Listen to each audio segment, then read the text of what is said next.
Good morning, everyone. Welcome to this Facebook Live Foresight.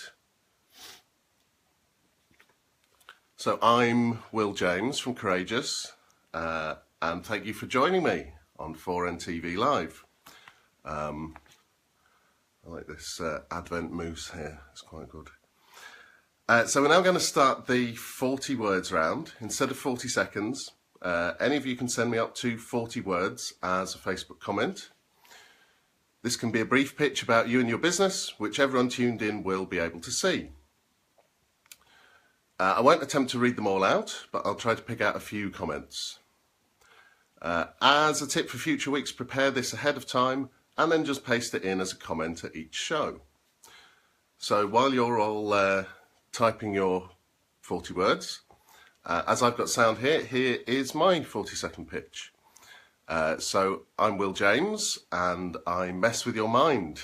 I'm a speaker and hypnotist, and I'm passionate about helping people to adjust their perception of the world around them. I do that for two reasons. I do that for fun, and I also do that to help people achieve certain objectives within their business. So getting more productive or more organised, or dealing with anxiety around certain activities, that sort of thing. So I have a separate browser over here where I should be able to have a look at your comments. Let's have a look. Just refresh. Morning, Hayley and Martin. Good to see you here. Thanks a lot. Morning, Rebecca. I'm just going to outline my kind of objectives for this presentation.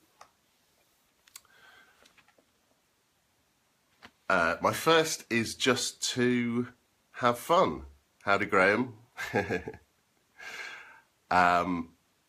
As most of you know, I'm a stage hypnotist. I'll be using some of those skills to demonstrate some of the points that I'm talking about. While we're on that topic, morning, Sarah. While we're on that topic, I was preparing for this and I had to check out the Ofcom guidelines for the broadcasting of hypnotic routines. And I was just going to read a little bit of it out because they're delightfully confused. Morning, Adam. Morning, Caroline. So, Section 2.9 of the Ofcom guidelines. When broadcasting material featuring demonstrations of hypnotic techniques, broadcasters must exercise a proper degree of responsibility in order to prevent hypnosis and/or adverse reactions in viewers and listeners. The hypnotist must not broadcast his or her full routine or be shown performing straight to camera, presumably because of the hypno rays coming out of my eyes.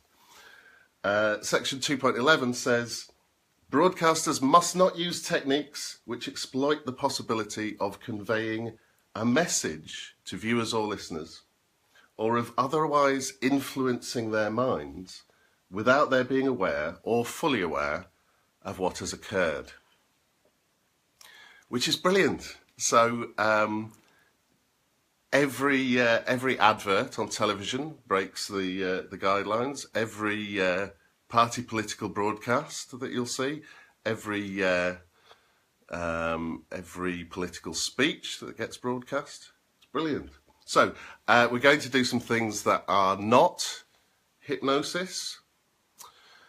And I'm going to do these things that are not hypnosis in order to demonstrate my second objective, which is to demonstrate some interesting aspects of the way that our minds work. And my third is simply to give some practical advice and some techniques that you can use to change that experience. So, morning, Justin. Thanks, Graham. So, I'd like to begin with an experiment in imagination involving everybody. I'd like you to imagine that you are holding a lemon and that you can start to feel the weight of the lemon in the palm of your hand.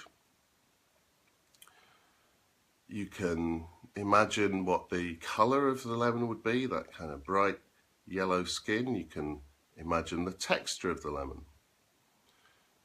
And you can also start to imagine maybe what that lemon would smell like. And now I'd like you to imagine taking a sharp knife, cutting into the flesh of that lemon. Those sharp citrus juices running down your arm. You could imagine how the smell would intensify at that point. And now I'd like you to imagine taking a couple of drops of that sharp, fresh citrus juice and placing them on your tongue. Just imagining how that would taste and noticing how your body reacts to that.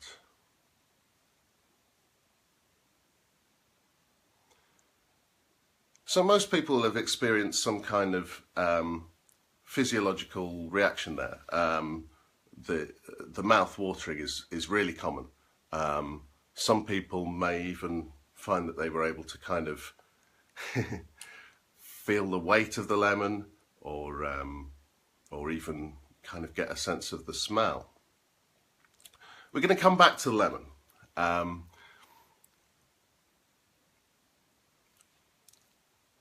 Morning, Hayley. Thanks for that. So we're going to come back to lemon.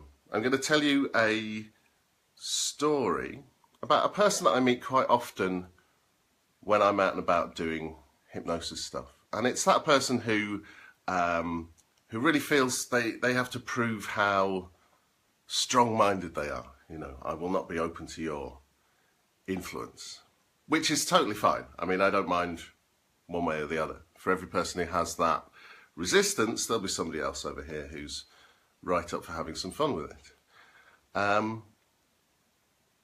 But what's interesting about that situation is that that person, in order to prove that they're not suggestible, has given themselves the suggestion that none of this stuff is going to work, and then they've acted on it.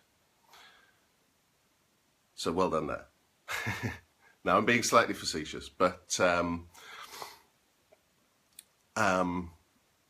you know, there's absolutely nothing wrong with wanting to feel grounded or in control. But I do think that that attitude is indicative of a belief that I don't really think is true, and that's the idea that being susceptible to hypnosis or having a hypnotic experience somehow makes you weak-minded or gullible. I believe the exact opposite. I think it's a really powerful creative skill to be able to get into that zone where you can just imagine something and imagine it so vividly that it becomes your absolute reality. And how amazing is that? And I think we can make some profound changes in our lives if we allow ourselves a little bit more flexibility over what we assume is real. And also to realise that we're always acting on suggestions, even though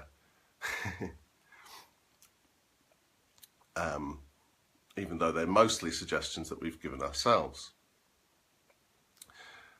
René Descartes famously said, "I think, therefore I am." Probably the most famous philosophical quote of all time. I think, therefore I am. Which is quite a banal and meaningless statement unless you understand its context. So I think Therefore I Am was the final conclusion of a thought experiment that Descartes went through, where he systematically doubted everything that could be doubted about his existence. His final conclusion, I think, Therefore I Am, was that this was the only thing he believed he could say with any certainty, was that just because he was having thoughts, he must, in some sense, exist, and everything else is up for question. Unfortunately, Descartes falls at the last hurdle by inventing the self. There's no reason for the I in I think, therefore I am to actually exist, which is a shame after he's done such a great job of doubting everything else. But I mean, right now, I believe that I am sitting in a room in Huddersfield broadcasting on Facebook to the Four Networking community. There's a reasonably good chance that I'm actually in a hospital somewhere talking to the wall. I mean, just on the off chance that I am actually broadcasting to the Four Networking community, I'll do the best job of it that I can. I'm not going to dwell on it.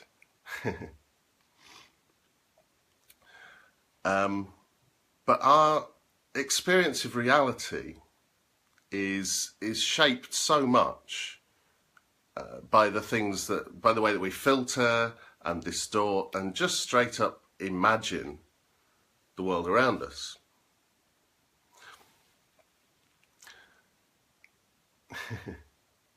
So let's come back to the lemon that you imagined at the start of this. That lemon wasn't real, and yet the physiological reaction that you had to it was absolutely real. The saliva, any sensations of weight or smell or taste that you might have experienced, those were real things going on in your body. So that's quite an amazing thing, that when we imagine something, we have a genuine physiological reaction to that idea, even though we're fully aware that the thing is imaginary.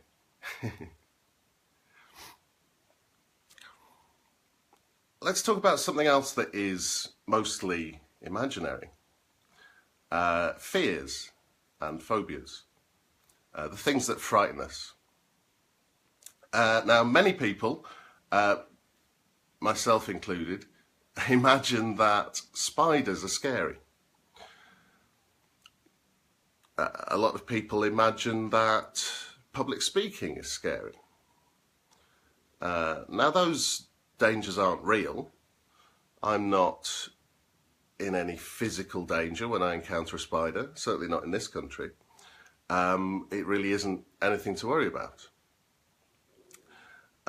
When you give a presentation, you're not in any physical danger most of the time. So even though those dangers aren't real, the physiological reaction is absolutely real. You know, if your hands are shaking or your heart's racing, that type of thing, that reaction is absolutely real. And if you're in any doubt about your ability to believe in stories and fictions, think about money. A £10 note. It's a piece of paper with some ink on it, which we all know is virtually worthless. It's only because we've collectively, as a society, decided to imagine that that has some value, that it does. So we've mentioned physiology. I'd like to try another little experiment with all of you around the idea of physiology. So, so I'd like everybody to smile. And you're on your own, so you'll feel far less uncomfortable than the people I make do this in my live foresights. So, yeah, just smile.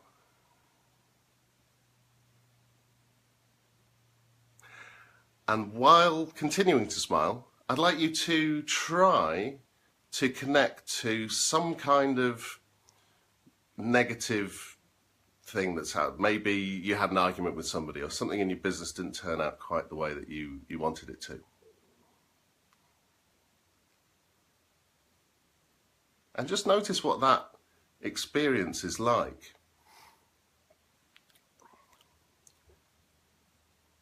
It can be very difficult to connect to that emotional state when the physiology is wrong.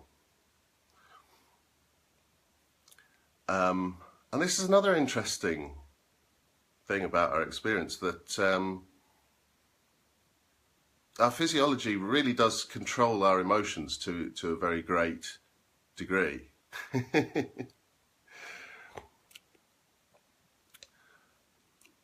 So, yeah, it does feel really weird. Yeah. Yeah. If anyone is unfamiliar with Amy Cuddy's TED Talk,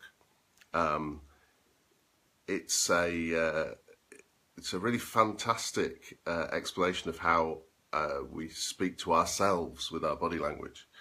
And her research demonstrates that people who sit in a very kind of negative posture and hunched over, arms closed, just for a few minutes before going into, I think, an interview situation, feel less confident and come across as less confident to their interviewing panel than people who've stood in a very positive and powerful physiology before doing the same task.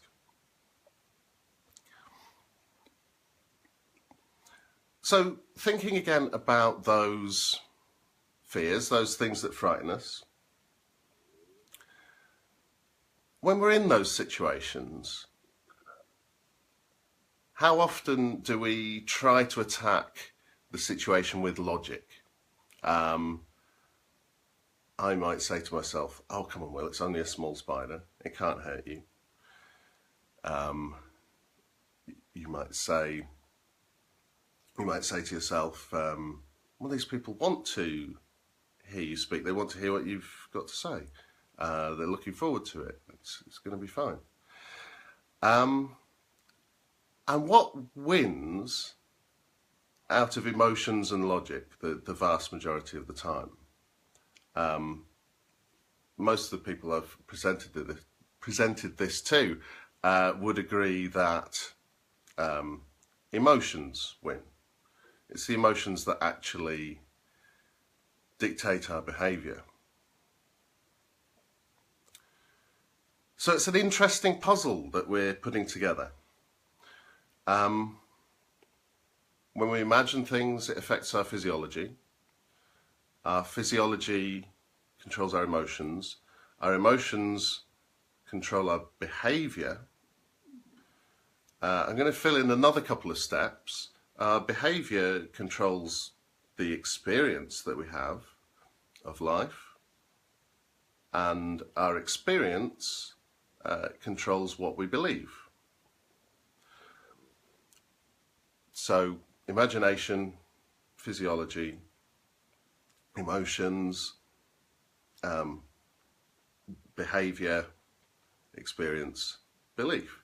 And then we can loop straight back into the beginning, because what we believe governs the things that we imagine are going to happen. So this is my hypnotic loops model for understanding human existence. I've adapted it from one of my favourite models of hypnosis by James Rolfe. And I'm not for a second saying that this is always a stepwise process, or that there isn't influence flowing in other directions. There are also some very interesting loops within loops. But what this model does allow us to realize is that these things are, if left unchecked, are just completely self-perpetuating. And I find this when I'm on stage. If I have successfully given somebody the belief that they're stuck to the floor, or the belief that they can't remember their own name, that's absolutely, once it's properly taken, it is self-perpetuating in this kind of loop-wise fashion. The other thing that the model does is gives us a couple of interesting ways in to the loop where we can start to change things. So we can change things at the level of imagination. If instead of, Graham did indeed forget his name when I foresighted the Leamington Spa, so I was pretty pleased about that. We put it back again though.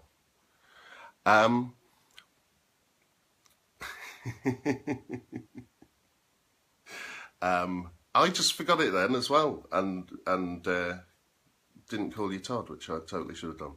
Sorry, mate. So we can get into the loop at the level of imagination. So if instead of imagining that speech, instead of imagining that speech as a danger or a threat, how about imagining something better? If we were to spend time imagining that going really well,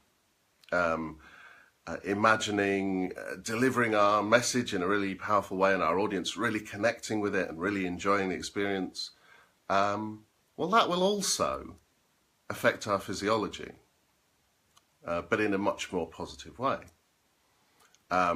We've already mentioned getting into the loop at the level of physiology,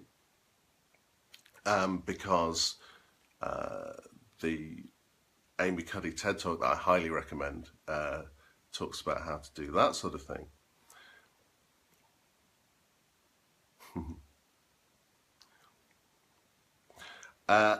Another really interesting way in is at the level of experience.